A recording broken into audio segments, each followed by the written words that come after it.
Ever found yourself in a conversation with a woke liberal? It's not about the cells. No, It's not about. No, I'm speaking. No, I'm speaking. No, I'm speaking. No, I'm speaking. No, I'm. Who's quick to dismiss your views as ignorant? Oh, okay, great. So that's insane. You know the type. The ones who believe their education makes them inherently smarter, all while clutching a degree in gender studies. Getting a degree in gender studies is good for society? I would agree, yeah. But let's be real. Those most eager to show off their degrees are the same ones who can't even change a tire. Welcome to the world of educated ignorance, where a diploma doesn't always mean common sense. Today we're unpacking how higher education might actually be lowering the bar in real-world skills.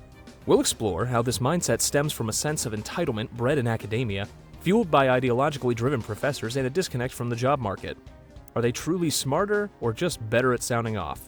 You have chromosomes that are X and Y. That's what a man is. So why are we just looking at the science of this as an example, when we've learned sex and gender identity are they're completely different things. They're not completely different. They are completely different. Completely different words.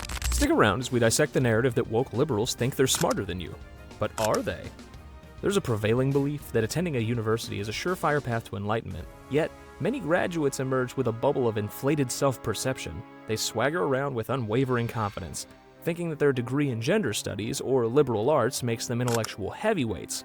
Hi, I'm Melanie. I'm studying the unseen body and creative spaces, erasure and exposure of the queer. Hey, I'm Nina, and I studied the arts, education, and social justice. I'm Joyce. I studied decolonial intimacies, indigenous politics of resistance. But let's face it, any degree now entitles they-them to a superior hierarchy.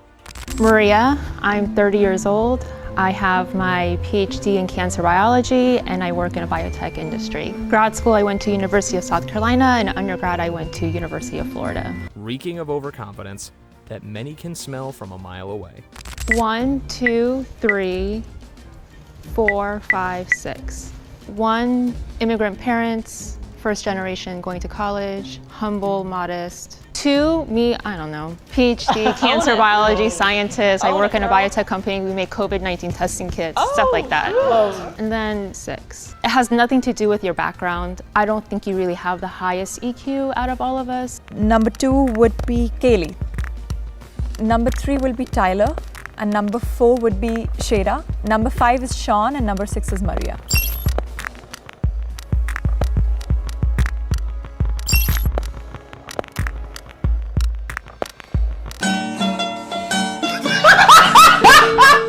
The reality is there's a significant disconnect between academic knowledge and the need for real-world skills.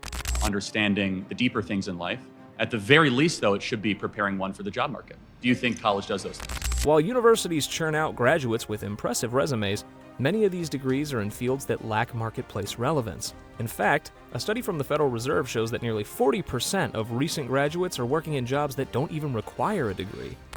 So I got my degree in behavioral analysis and the study of female whales, specifically in the Atlantic Ocean, with a specialty in plant development on the east shore of the Mississippi coast. So what do you do with that degree? So I sell jewelry. That's a pretty harsh wake-up call for anyone who thought their six-figure diploma guaranteed them a spot in the upper echelons of society and job market.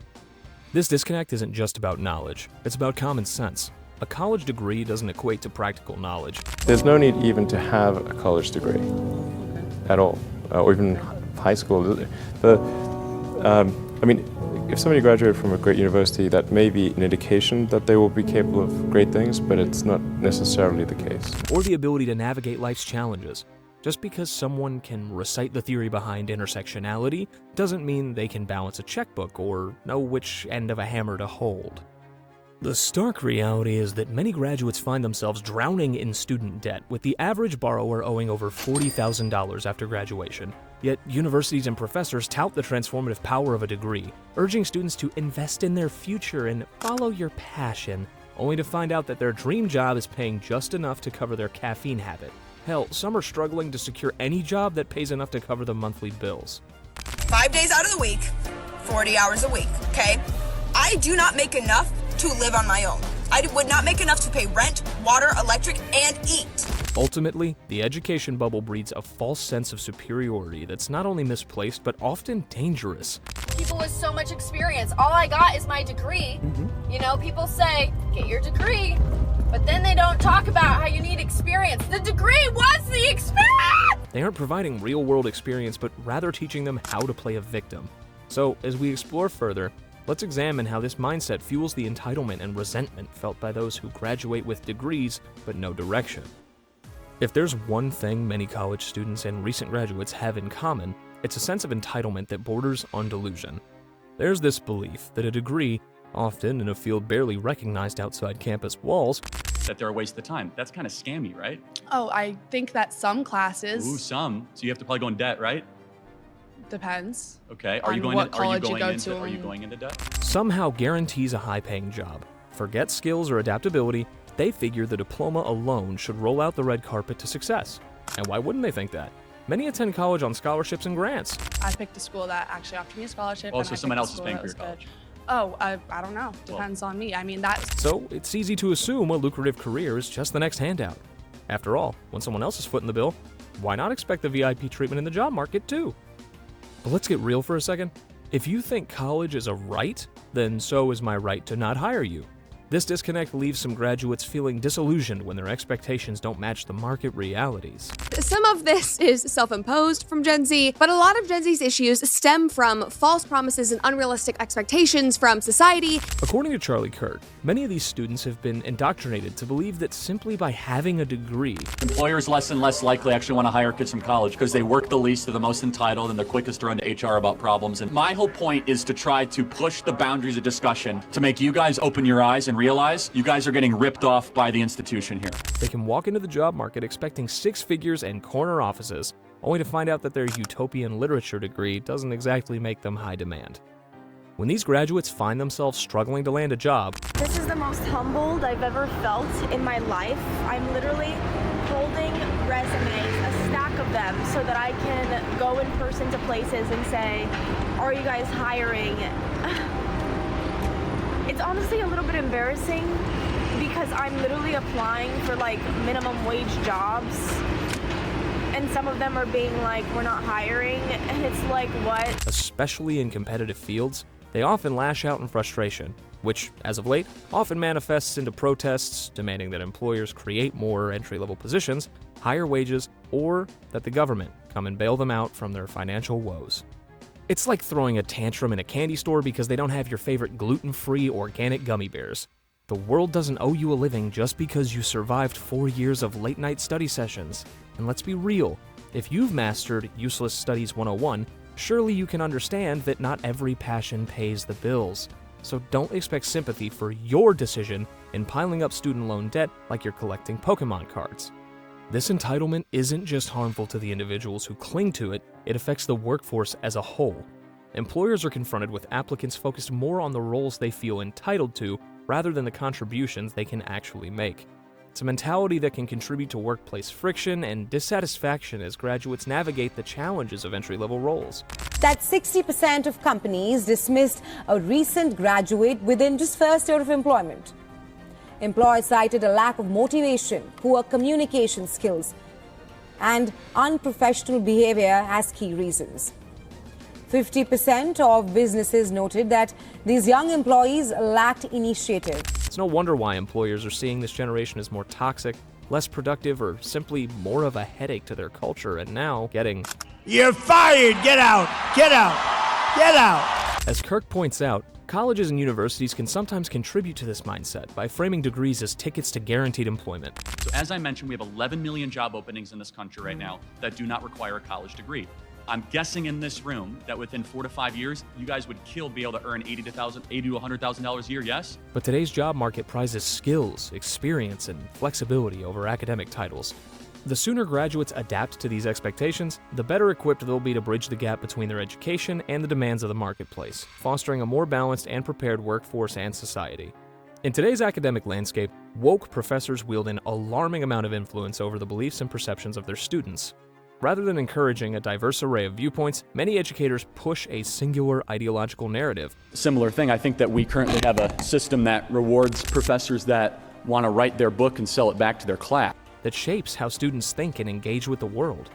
Which I think showed the professor that I wasn't being indoctrinated at the rate at which he wanted to indoctrinate students. This ideological bias and one-sided way of thinking in colleges has turned classrooms into places where everyone is expected to agree and different opinions are often shut down to match the popular view. I mean, when Ivy League professors can't even answer basic biology questions, you kind of have to wonder a little bit. What is a woman?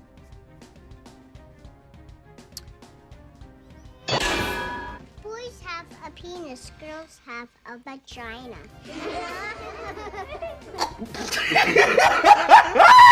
Let's face it, learning how to be offended isn't a degree, it's a lifestyle. Students are often taught to embrace victimhood as a badge of honor, prioritizing emotional reactions over rational discourse. This shift has profoundly impacted the critical thinking skills that colleges should ideally cultivate. For our universities, if our teachers don't understand the difference between ideas and violence, between speech and violence, then they are in no position to educate the next generation of Americans. Instead of developing the ability to analyze, debate, and consider multiple viewpoints, students often graduate with a narrow, uniform perspective that stifles creativity and independent thought. As Charlie Kirk argues, this ideological influence doesn't just limit academic curiosity, it fosters a culture of groupthink. When students are taught to accept a particular set of beliefs, often tied to identity politics, I think she's a better person than me. I think she lives women are life. better people? She's a better woman than I am. I'm not saying women are better people. But what makes a woman? Because you said she's more of a woman than you are, so I want to know what that definition is. Right, okay. I'm gonna let somebody else That's go. all good. Thank you. they lose the skill to question ideas or engage in constructive debate. The risks are significant. Without independent thinking, they're more susceptible to manipulation and ill-equipped to handle real-world complexities. And let's not kid ourselves. If graduates can't think beyond their ideological bubble, did they truly gain an education? The job market isn't looking for cookie-cutter mindsets. Employers value those who can think critically, solve problems, and contribute innovative ideas. If you do not have that worthless piece of paper from a local college, you could still succeed to great heights in this country. I guarantee you some of you right now have friends, family, that are saying, oh, why didn't you get that piece of paper? Why didn't you go $100,000 in debt? You probably hear that, you're like, man, can I still succeed? Notice how they do political polling in this country? They do college educated and non-college educated. What are they really telling you? This is what the smart people think, and this is what the dumb people think. This disconnect only widens the gap between students and career success, fueling frustration when idealism doesn't translate into job offers. Can anyone explain to me how I have 2 degrees? I have 2 degrees. Oh, and a certificate. A little extra, right? I have a certificate. May not be a master's, but it's something extra, along with the 2 degrees, you know? I'm trying to apply for jobs right now, and the thing is that the only person I have responding to me is a man from a tech company saying, hey, you want to answer some customer service problems? It's worth asking, what are the long-term impacts of this ideological conditioning on individual careers and society at large? Let's talk about one of the biggest shockers in education today, the glaring gap between book smarts and common sense. We're churning out graduates who can write a thesis on ancient philosophy but struggle to name the vice president. Yep, they're deep thinkers, just not about practical stuff. Surveys repeatedly show that a significant number of college students struggle to answer basic questions that one would expect from any informed citizen. Founding Fathers, 1778. I don't know. It wasn't 1778. I don't know. Close, yeah. Yeah. You don't know? No. Okay. It's almost impressive. Spend years in school, rack up a mountain of student debt, and still come out wondering what a 401k even is. Surveys show that a surprising number of college grads can't answer questions any regular citizen should know, like who won the Civil War or what time is it? Can you look at this and tell me what time it is? Oh, no. No, I can't. It is 4:37. And here's the kicker. These folks feel completely qualified to critique others, those that didn't go to college. Likely the vast majority of the students here know more than you. Who's Milton Friedman? Who's Milton Friedman? I have no idea, and it's not important to this conversation. And especially those in hands-on trades. As Charlie Kirk points out, graduates are often convinced their degree places them above the so-called unskilled jobs. Meanwhile, tradespeople are out there fixing pipes, wiring houses, building the roofs these superior intellects live under, and actually contributing to our society. all while the degree holders are still Googling how to change out their K-cups. The truth is, just because you have a diploma doesn't mean you can survive in the real world. You've got grads who can dissect social theories but can't balance a checkbook or unclog a drain. The irony? They'll happily point out others' ignorance while staying blissfully clueless themselves. The sun revolves around the earth. Yeah, smart guy, smart guy. The sun. Yet they wave their degrees like it's a golden ticket, touting, "I'm better than all of you!" This lack of basic knowledge raises important questions about the utility of our educational system. Country is the Panama Canal in.